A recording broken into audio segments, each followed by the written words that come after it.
శ్రీమాత్రే నమః. సుజాత ఛానల్కి స్వాగతం. ఈరోజు ఎంతో రుచికరమైన క్యారెట్ ఇడ్లీ తయారీ చేసుకుందాము. దానికి కావాల్సిన పదార్థాలు: ఇడ్లీ పిండిలో పెద్ద గిన్నెడు సన్నగా తురిమిన క్యారెట్ వేసి బాగా కలుపుకోవాలి. ఇలా కలుపుకున్న పిండిని ఇడ్లీ ట్రేలలో వేసుకోవాలి. ఇలా లూజ్గా ఉండాలి పిండి. కొంచెం ఇలా ఇడ్లీ ట్రేలో పెట్టుకొని ఇడ్లీ పాత్రలో పెట్టి ఉడికించుకుందాం. అవి ఉడికేలోపు చట్నీ ఎలా రెడీ చేయాలో చూద్దాం. సింపుల్గా, ఈజీగా పచ్చిమిర్చి 3-4, ఎల్లిపాయ రెబ్బలు ఒక 6, ఇలా ఈజీగా రెడీ చేసుకోవచ్చు.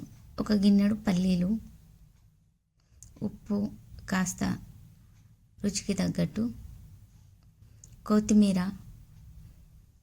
కరివేపాకు వేసుకొని మిక్సీ పట్టుకోవాలి. సన్నగా మెత్తగా మిక్సీ పట్టిన తర్వాత ఒక గిన్నెలో ఆయిల్ పోసి 1 స్పూన్ ఆయిల్ వేసి ఆవాలు, జీలకర్ర వేసి ఎండిన మిర్చిను కరివేపాకు వేసి అవి గోలిన తర్వాత చట్నీ వేసుకోవాలి. అంతే, రెడీ చట్నీ. క్యారెట్ ఇడ్లీ చట్నీ. ప్రకృతితోటి ఉందాము, ఆరోగ్యంగా ఉందాము.